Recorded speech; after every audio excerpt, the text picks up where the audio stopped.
Pleasant good morning, sports fans, and welcome to another edition of the PR Man and the Coach talking ball on the BallFather podcast presented by Sportskeeda.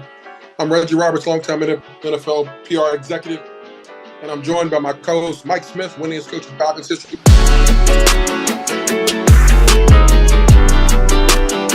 Coach, how we doing today, man?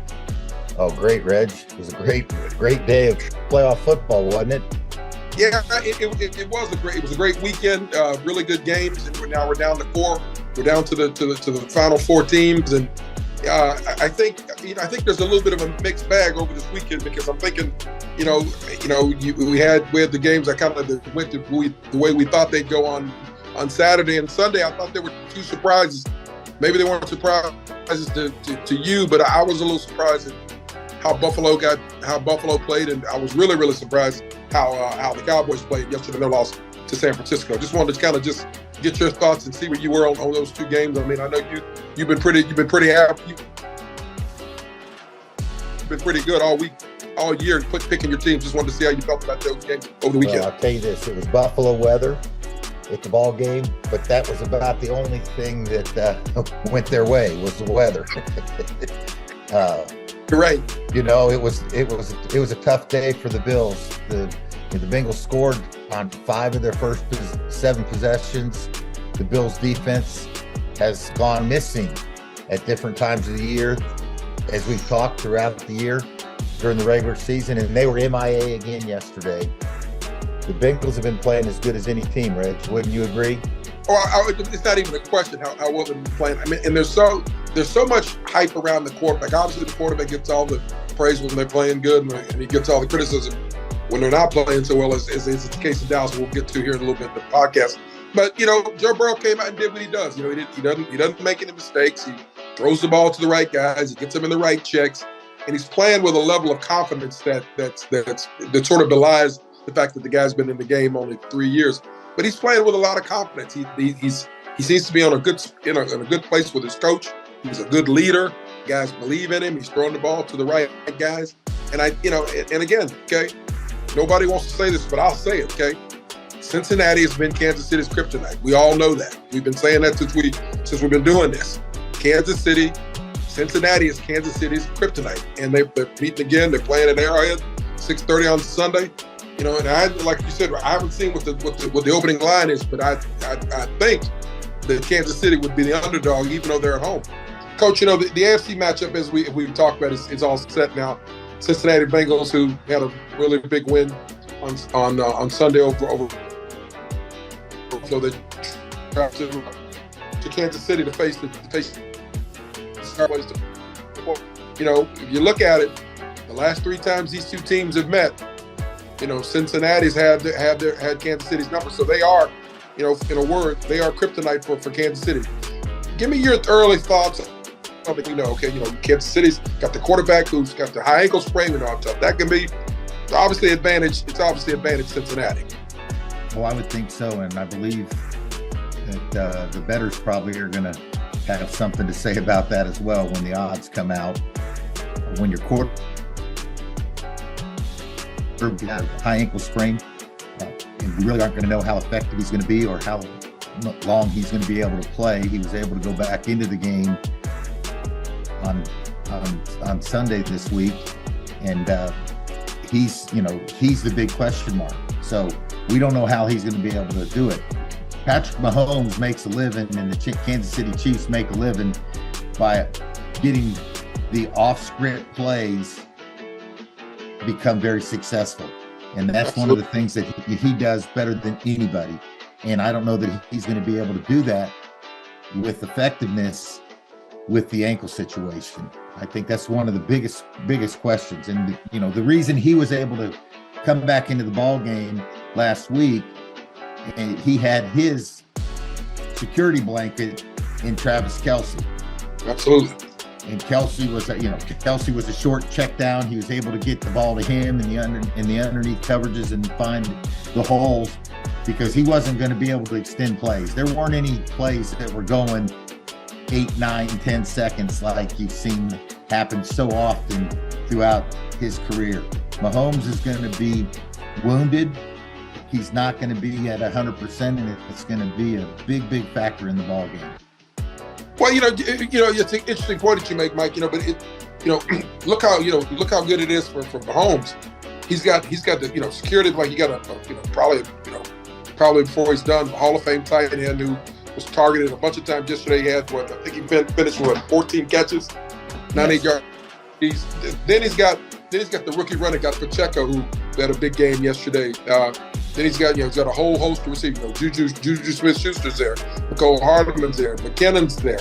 I mean, he's got a talent of riches to throw the ball to. So you would think going at home, even though he's going to be a little bit limited, he's got a lot of help. He doesn't have to do it all by himself.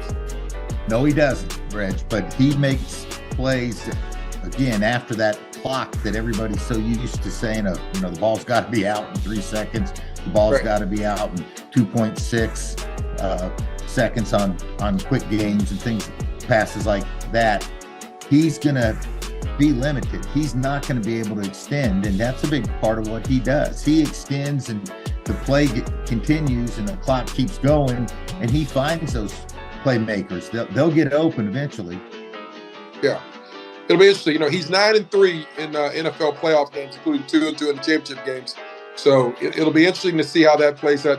Cincinnati's coming in there, lots of confidence. Joe Burrow was saying yesterday, I think he said he's 5-1 on the playoffs in the playoffs, and he said they like going on the road because it's just them, their team, and against everybody else. He sort of feeds off that whole us against the world mentality, as he showed yesterday in football. I mean, why do you think he's playing as well as he's played, Mike? Obviously, he's got a good skill set. But what else is it about him as a quarterback that you like? Well, I like the way that he processes defenses. He sees what they're trying to do, and they've got it very simple for him. He doesn't have to make multiple reads. He goes 1, 2, and 3, and he gets the ball out of his hands, or he takes off and runs. People don't realize how good of a scrambler he is. He can make plays, and he's not a heavy-footed quarterback. He's not like Patrick Mahomes in terms of his ability to scramble, but he's right behind him, and he can extend plays, and that allows people to get open, and he does have some weapons there on the offense. You're right. He does. He does. Cincinnati, they did a really good job. They were playing with a makeshift offensive line, three but they were able to control the clock. They had, they finished with a playoff record, 30 first downs. That's a lot of first downs, like 30 first downs in one game. They churned up 412 yards. We'll get to our predictions later, but I tell you what, I don't know. I like Kansas City at home, but I tell you what, you got to keep that whole, which we've beaten you 3 of the last 3 times we played. It just keeps kind of blaring out at me with regards to trying to figure out who I like in this game. But I tell you what, it'll be a good one. It will, and it's all about matchups. Yeah. Every week it's about matchups and who's healthy and who's not. I've got to give kudos though to the offensive line to be able to do what they were able to do. And when you got a second team player in there, it's a lot easier to run block than it is to pass protect in the National Football League. And I think that they were going to run the football and try to run it effectively, which they did against the Bills. They ate up the clock. They just kept spitting out first down after first down after first down. And really, Reg, the game wasn't as close as the score. No, absolutely It really wasn't. It was a dominant performance by the Cincinnati Bengals in all 3 phases of the game. They really did. They really did. It's going to be interesting to see if it becomes one of those games where they got to throw it. Can those 3 backups really protect? And the run blocking is a little bit, in my mind, it's a little bit easier to do. You're going to not get those one-on-one situations. You're going to use angles, and you're going to just use effort. And that was a great effort by the Bengals offensive line down 3. It was. You're on with the PR man, the coach, talking ball on the BallFather podcast. We're about Sportskeeda. Coach, switching to the late game yesterday out on the West Coast. You keep thinking I'm thinking yesterday, this is going to be the weekend where midnight closes in on Cinderella being, talking about Brock Purdy, their rookie, Mr. Irrelevant final pick of the draft quarterback. But he he was just sort of a man. He played okay. He played clean. But you're thinking, okay, they're going to play a Dallas team that's got a really good defense, and all this guy did was complete all the balls. He didn't make any mistakes. He threw it to Kittle. He got it to Devo. He got it to McCaffrey, and they're rolling on. He's 7-0 as a starter. In fact, the 49ers have now won 11 straight games, and now they're in the championship game against. They're going up in weight class. They're going to face a really, really good Eagles team. What do you think, Mike? What are your thoughts of this? The early thoughts of that game coming up this weekend at 3:00 in the NFC Championship game? Well, it's going to be a pretty good ball game where you got two good defenses going against each other. Let's just give you an understatement. But let's look back and say, okay, here's a team, the 49ers, that lost to the Bears in Week 1. Wow. And then they lost to the Broncos in Week 3. And then they lost to the Falcons in Week 6. All three would have thought they'd be in the NFC Championship game. Not only that, but they lost Trey Lance at Week 3, and they lost Jimmy Garoppolo, I believe, in Week 11. That is correct. Week 11. Yep. Yes. And now they're playing with their third string quarterback, and they're playing in the NFC Championship game. But to get back to the game yesterday, what a classic defensive battle. Both defenses controlled the game. Brock Purdy kept his team in the game, and he does a great job of. And I hate to use this term, game manager, but he did a great job managing their offense and the way that their offense is set up. And that was to be able to run the football, play to your strength, which is your defense, and don't make mistakes. And he's got some playmakers on the offensive side of the football that he can get the ball to, and he did it just enough for them to get the W. Well, I tell you now, it's interesting because he's just to sort of kind of look behind the curtain a little bit going forward. I mean, he's making really good reads. He's making really, really good decisions, and he's got it just like Mahomes has a security blanket in his tight end. Well, Purdy's got a pretty good security blanket in his tight end. That Kittle's as good a tight end as in football, and he seems to, when he gets in trouble a little bit, he seems to always be able to find Kittle, including that sort of shoestring circus catch he made yesterday late in the game to kind of get the drive. It might have been the play of the game, and it lasted about 4 seconds watching him bobble the ball.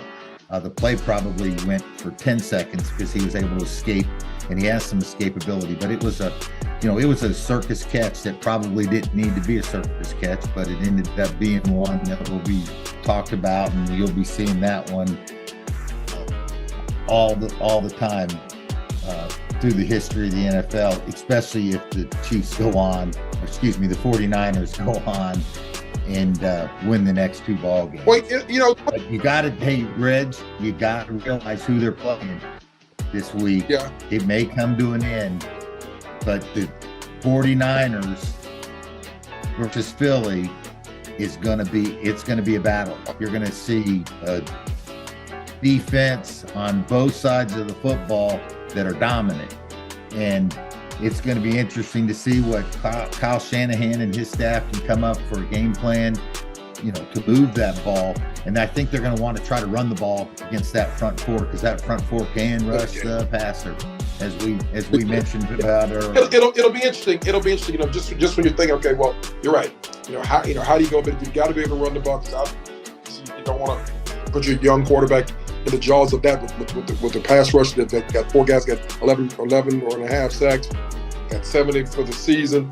So obviously you want to take the pressure off, and the best way to do that would be running the football. But let me ask you this, Mike. Do you think it'll get too big for this kid on Sunday? It hadn't gotten too big for him thus far, but the stakes are a little bit higher. This is the game. This is 60 minutes before playing in the biggest game of your life. Do you think with all the hype and all the stuff they'll go through this week, because obviously, as you know, the league takes over this week with the championship game. There's a lot of league stuff you got to do. There's a lot of national NFL network stuff you got to do. Do you think it gets a little bit too big for him this week and Cinderella strikes the midnight strikes on Cinderella this weekend, or do you think he just continues to play the way he plays? Hey, I've been very impressed with the games that he's been able to play in for the 49ers this year. It's very impressive. That doesn't look like it's too big for him. And Coach Shanahan and the coaching staff are going to have a game plan that he is comfortable with. And he has not looked uncomfortable at all in any of the games that he's played up to this point. Now, this is a bigger game, and as you mentioned, but I don't know that they're playing the defense that has the parts that the Philadelphia Eagles have. Dallas is a very good defense, but they can go missing every once in a while, as we've seen through that over the last 5 or 6 weeks. And it's just not been the offense. Everybody talks about it's Dak and Dak is gone, or this and that and the other. The defense has disappeared at times as well. This Eagles defense, they are men, and they're grown men up front. And I think they'll try to continue to do what they've done. They're going to rely on the running game. And I think that's what the 49ers want to do. They've got the most unique blocking schemes in terms of how they run the ball. And I think it's going to be a challenge for the Eagles. But if they can't slow them down, meaning that if the 49ers can't slow the Eagles down, and Jalen gets rolling, running the football and distributing it to the people that he has to throw the ball to, it's going to be tough, because I would not want to have this young guy having to drop back and throw the ball from 14 behind. Yeah. It'll be interesting. It'll be interesting to see how it works out. This is kind of what we wanted. We wanted to see the best teams. We wanted to see the best. I mean, it'll be a defensive battle.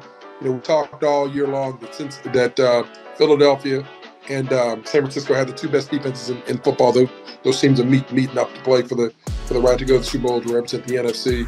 And on the other side, you got Kansas City, who's played really well against a team that's been, they're playing against a team that sort of got their number. So it looked like it's worked out to be the best two teams in both conferences are playing for the right to go to the Super Bowl. That's what it looks like. I think we are pretty spot on with our predictions, except I don't think there's a team called Tampa Bay that somebody predicted.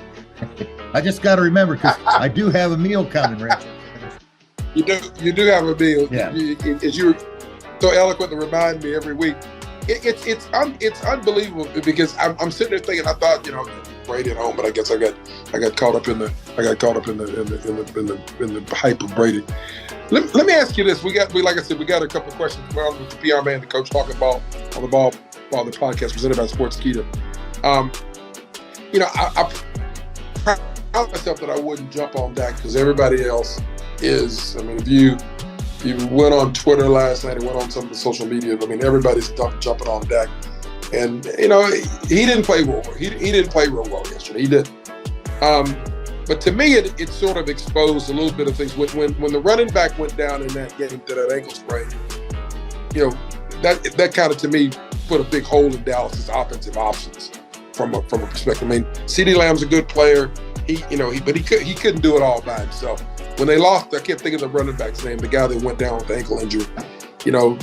Zeke didn't do much, and the tight end's just not. He's not a dynamic player. He's not the dynamic player that Kittle and Kelsey are. And it looked like Dak was got a little frustrated. So they got some work to do this offseason. The Cowboys got some work to do this offseason. Yeah, Reg, they are America's team. Everybody talks about them. So they're under the microscope probably more than any other team in the country. So let's not forget that. But they have not played consistently down the stretch.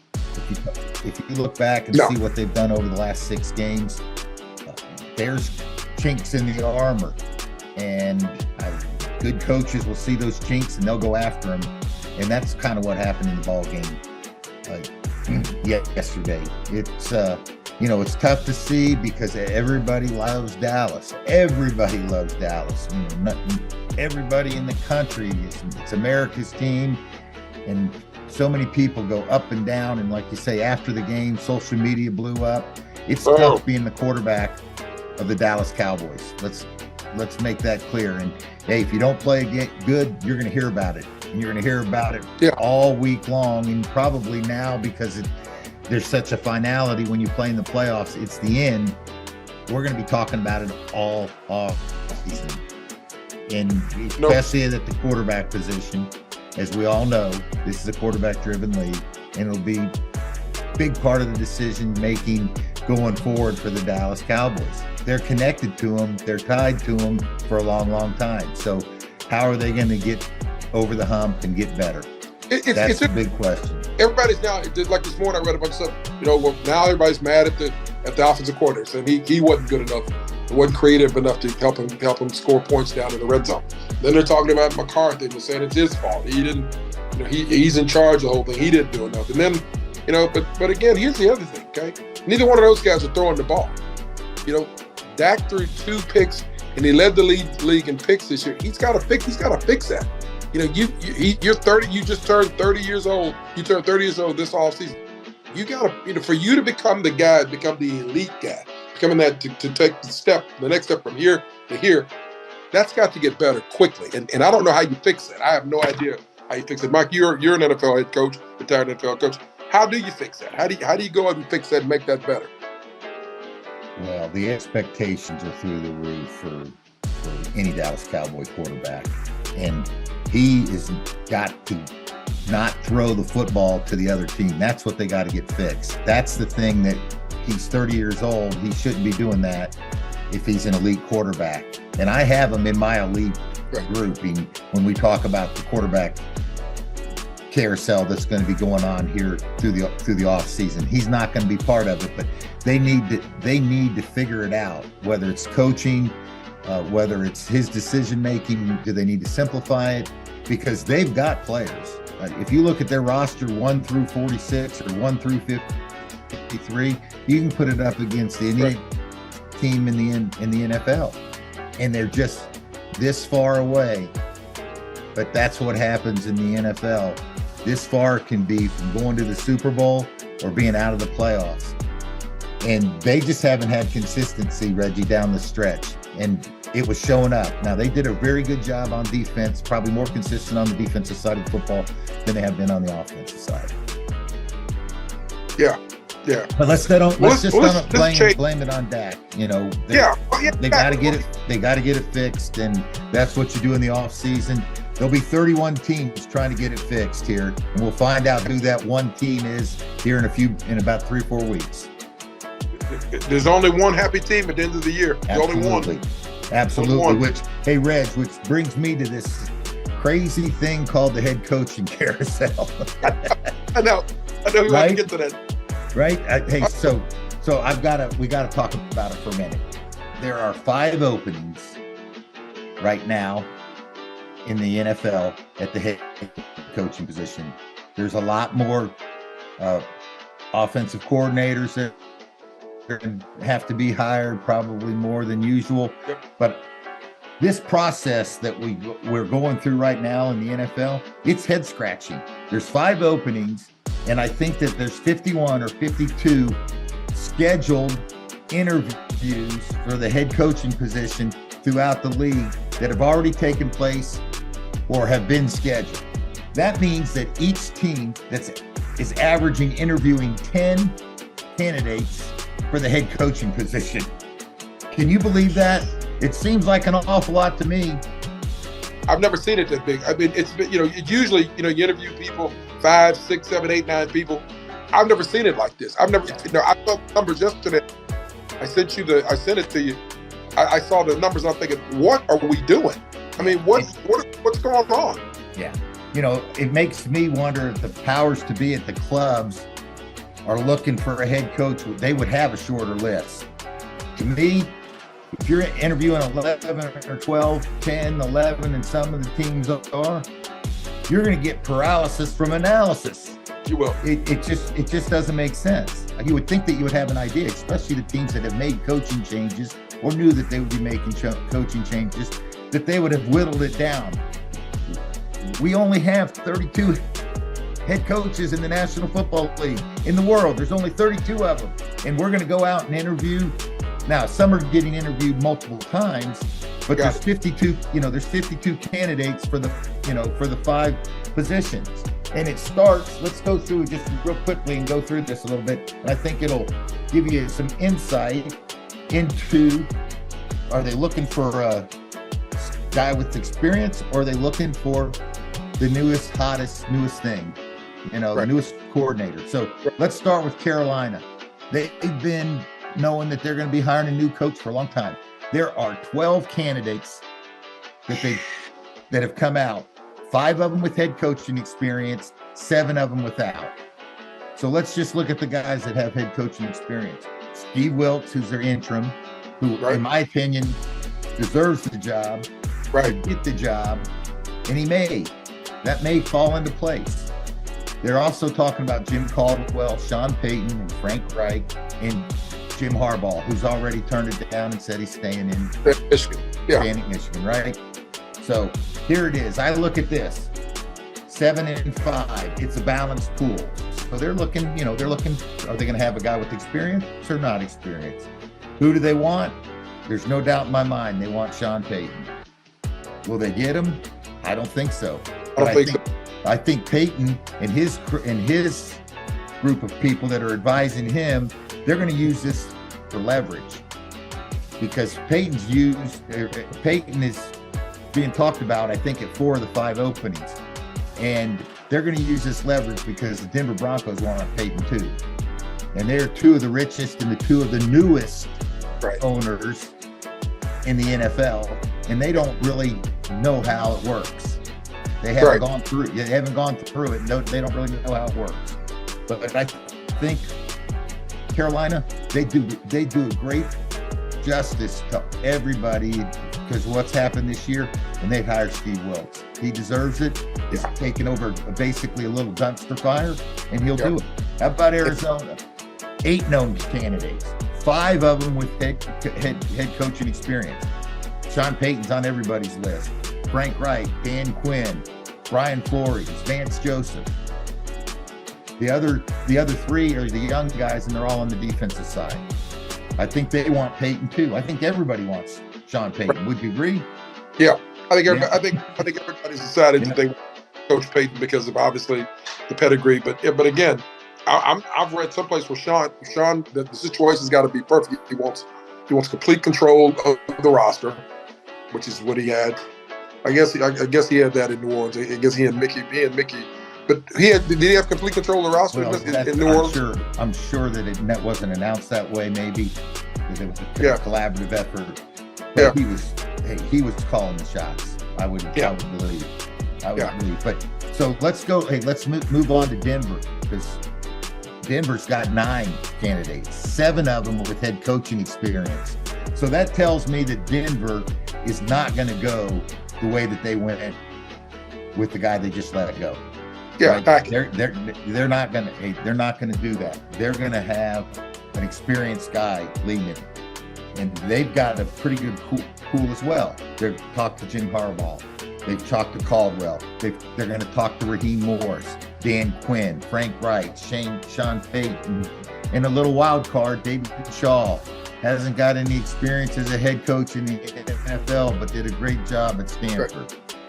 They're going to get into this bidding war with Payton. I think you're going to see a bidding war between Carolina and Denver.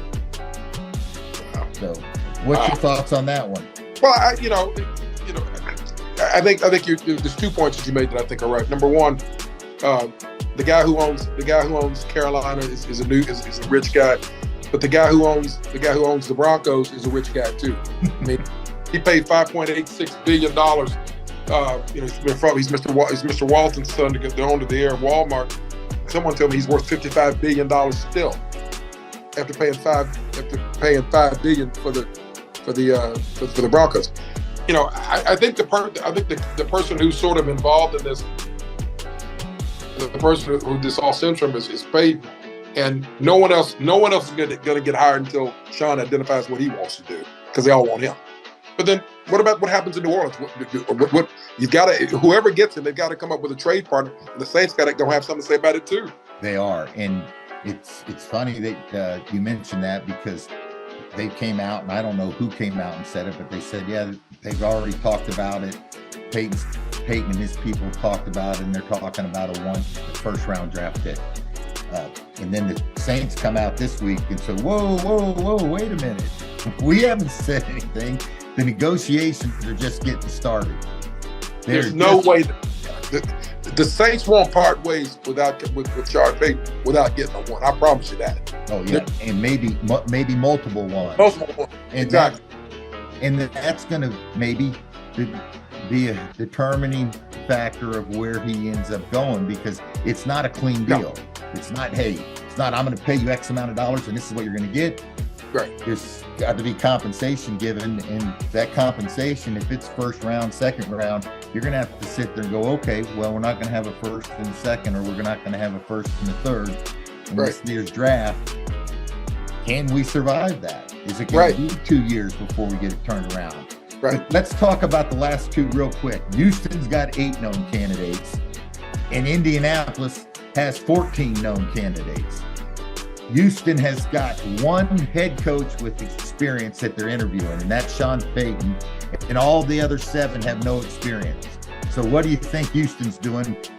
I think that they're taking a swing at Payton, but if not, they're going to just keep going and meddling through it all like they've done for the last 3 or 4 years. It's a mess down there, and they're going to figure it out eventually. I just don't know if it's going to happen right away, because they've got 7 guys that they have interviewed or going to interview that have no head coaching experience. So they're going to go with the unexperienced guys. And then Indianapolis, how about this, Reg? 14. They can't win the division, but they're going to win the number of guys getting interviewed. 14 candidates. 2 have head coaching experience. 2 have interim head coaching experience. Rich Bisaccia and Jeff Saturday. So those are the 2 with the interim, and then they've got a bunch of guys like Raheem Morris and Quinn, and 10 of which have not had head coaching experience. Let me ask you this, because we talked about this. I haven't sat on coach committee search firms.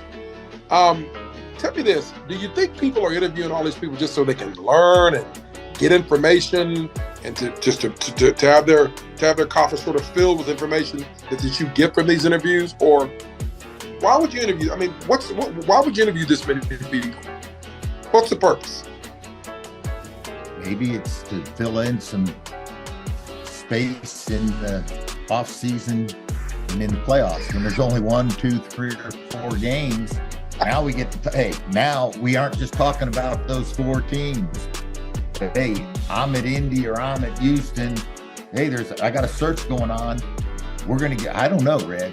I got no idea, but I'm thinking, because one of the guys who used to run the search for us, I don't want to call his name out, but you know who it is. The guy who used to run the search when we hired you, he said you interview multiple people because you find out how different organizations do things, and you find that out when you talk to the different candidates. You find out, certain drills or certain mechanics that they do from a front office perspective, certain front office they do from a caps perspective. He said you just sort of learn information and quell information from the different candidates you talk based on things that they do internally at the place that they work that you might be able to sort of take and bring to your organization. That's what I was told. Viable point. I think it's a viable point, but I don't know if it means interviewing 14 guys. Maybe 5. Maybe 5. Yeah. And you would probably want to do it from teams that are successful or has a model that you may be interested in. And that has credence. I don't discount that one bit. But it just seems like through the years, we have gone through a process where we're not just interviewing 4 or 5 or 3 or 4 guys for a position as the head coach in the National Football League, where now everybody's getting up to double digits. Now, I thought maybe it's a lot easier to interview now. One of the things that crossed my mind is because we could do an interview over Zoom. We don't have to go send a plane, pick them up, or go in secret. Now there's nothing's a secret in the NFL. And maybe there were more interviews going on that we just didn't know about because we've got so much information out there. We know when a guy gets offered an opportunity to interview. Lots of times in years past, you never knew that a guy interviewed. So maybe it's happened. So I'm talking both ways. We'd be remiss too if we didn't mention that the guy that we both know, Rand Carthon, just got hired as the general manager of the Tennessee Titans.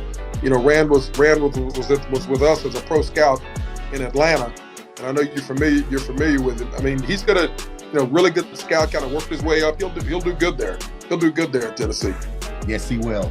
He will. They did good by hiring Rand Carthon. He's a great personnel guy, and he's a good people person, and that's what you need in this business. And he'll step right in. And the Titans they're not a bad football team. They're close. They're really close. So it's a great. If I had to pick one, and I was wanting to be a general manager, and there was an opening, the Tennessee Titans would probably be at the top of the list. It probably is the best job available for a general manager. Well, let's sort of finish up here and go with our picks. As we finish up on the PR Man, the Coach Talking Ball, the BallFather podcast presented by Sportskeeda. 2 games this weekend. 3:00 games. Early game is the NFC Championship game in Philadelphia, with San Francisco traveling across the country to get here to play the Eagles. The Eagles are playing at home.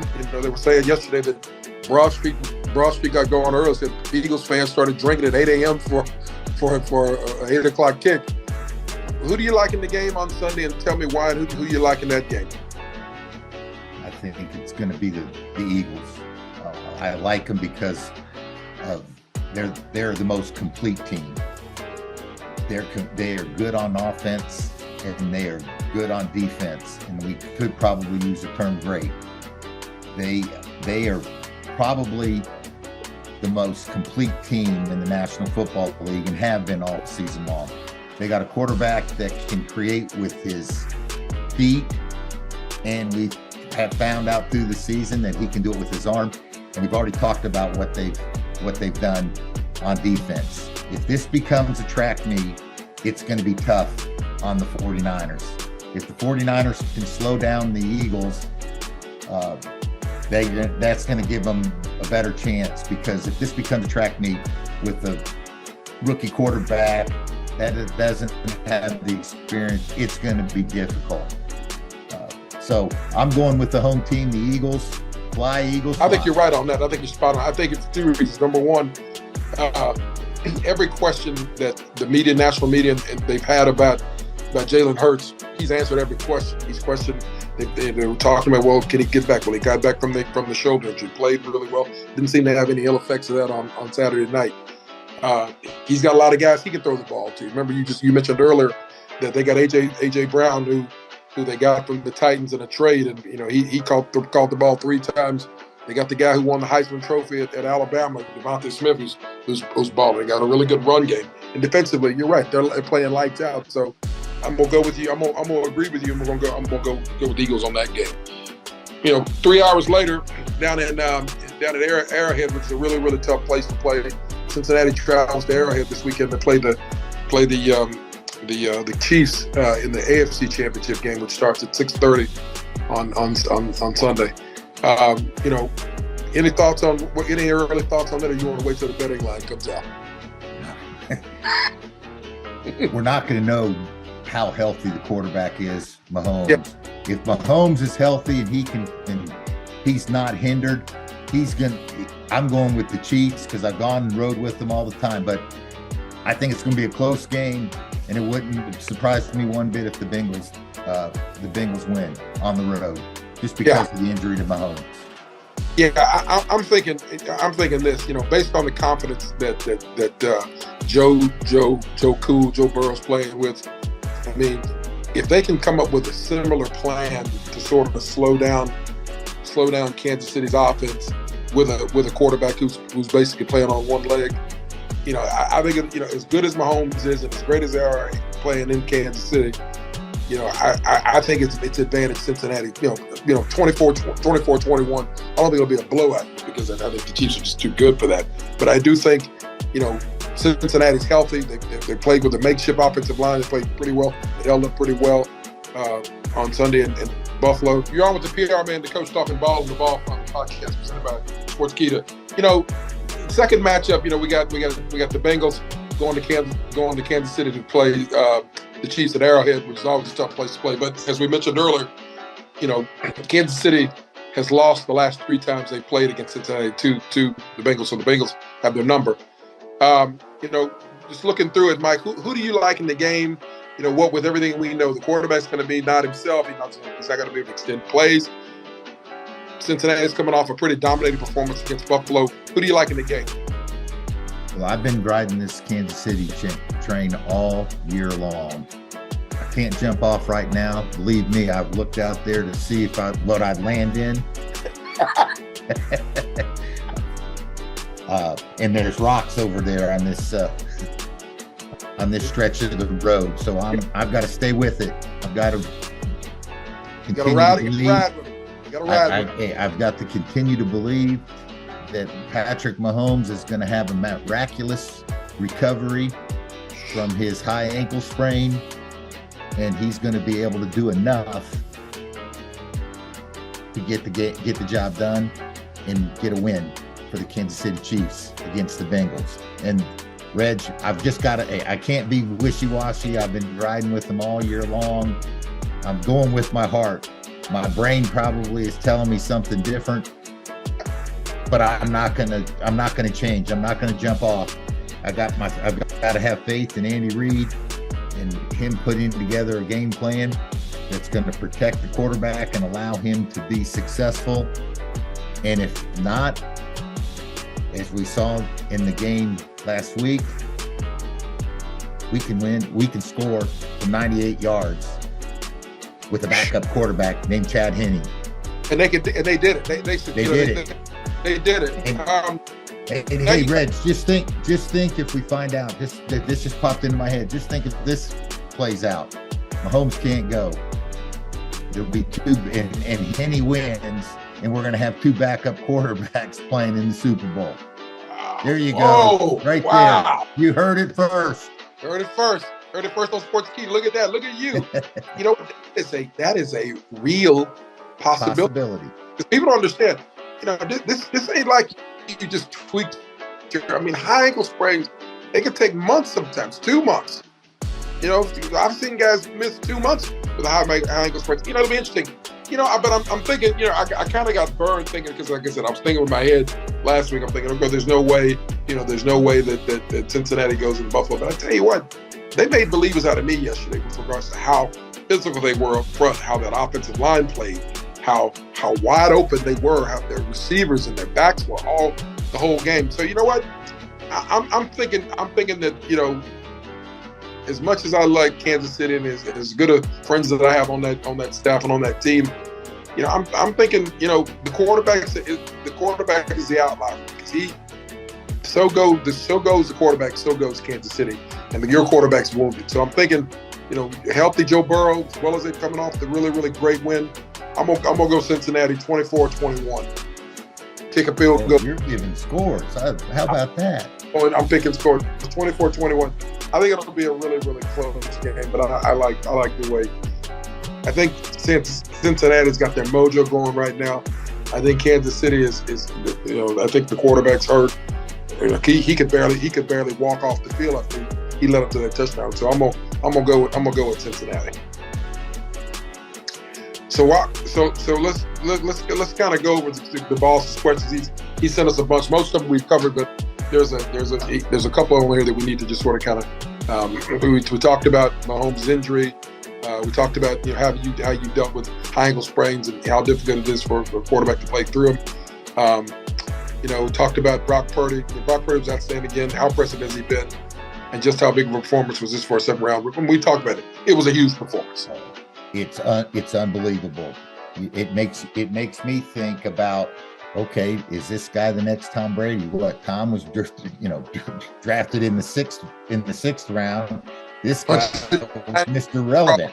Yeah, he's Mr. Irrelevant. What a story if that were to come to fruition here over the next 3 weeks. It would just be unbelievable. But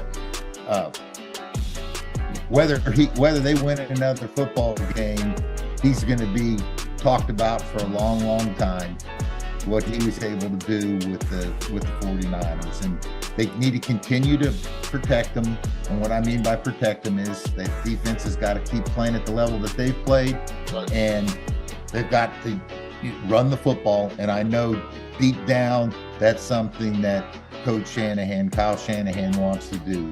He wants to run the football first, and he's got a quarterback that has the pieces around him that he's going to make just enough plays. Just don't want to get into a shootout, because that would be tough. Yeah. You know, we're talking about the coach. We're talking about the coaching search. I tell you what, the guy who should be getting a lot of strong consideration is DeMeco Ryans, the defensive coordinator for San Francisco. What a job he's done this year. I mean, he's got those guys playing. He really, really does. Fred Warner and the DBs and the guys they got up front. He's got those guys playing really, really hard and playing fast, Mike. They are. He's done a great job, and he's a fast riser, and it wouldn't be a bit of a surprise that he wasn't filling in one of these open jobs. You know, I think we talked about, you know, all the different interviews, and I think he's on the list. He's probably got 4th. And again, you know, it's going to be tough because I think they shut down the interviews here, I think the week of the championship game, and then I think it kicks back up a little bit. So we're not going to get a whole lot of information out here, I don't believe, unless somebody's going to make a hire. And I think DeMeco Ryans deserves an opportunity to be a head coach. He's a former player. He understands defense, and obviously he's got his team or his group playing as well as any. They're one of the top 2 defenses in the National Football League. Kudos to DeMeco, and we wish him the best. I think he'll be a great head coach. But I tell you what, we're going to drop it, leave it right there, sort of get ready for a week of analysis. What do you call it, paralysis by analysis? Because this will be the most talked about ankle in history, in football history this weekend, starting today. I mean, they'll be the most discussed ankle, and we'll see where it is, see what the betting line is coming out. And Reg, we need to put the over-under on how many doctors are going to come on shows and talk about what we mean when we say a high ankle sprain. I'm going to say it's above 4. No question. They kill me with that, especially some of the TV stations like the locally here. They'll have, they'll be talking about it like Wednesday or Thursday. They'll go find a guy from UCF or a guy from USF, and they'll have him on, and they'll have him. They'll have the whole ankle, they'll have the picture of the ankle, and he'll be explaining what it means and how you treat it. It'll I promise you, I'm gonna keep count of it just for your benefit, because I promise you, we'll see 4 or 5 of them this week.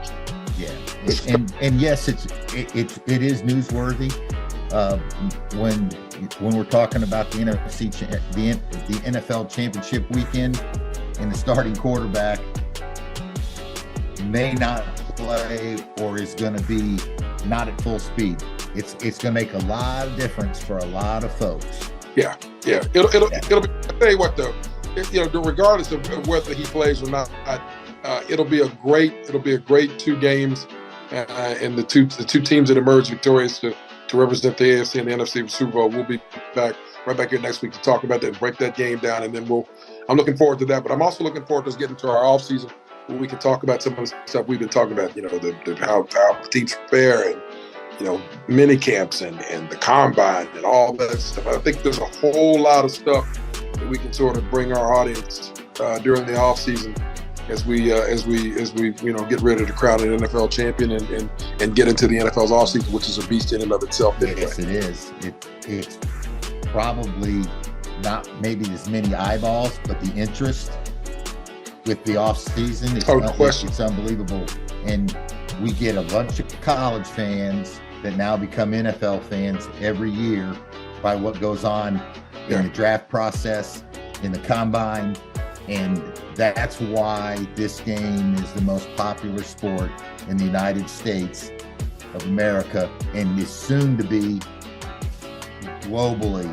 I know there's another game that they call football that probably has more global eyeballs, but the NFL is closing on that very quickly, and it's because so many people are interested in the games, and they're starting to understand what football is all about. It's probably, in my mind, it is the ultimate team game in terms of the different moving parts to make the game work. It's so different than any other sport, and that's the greatest thing about it. I couldn't agree. I couldn't agree more. Listen, we'll chop it up and get on it next week, and I look forward to having you back. We'll talk a little bit more about what's going to happen on Championship Game Sunday as we get ready to go through the 2-week process to get to the Super Bowl. So I look forward to catching up with you next week, big dog. All right, man. Enjoy it, Reg. Are you back? Okay. Thanks.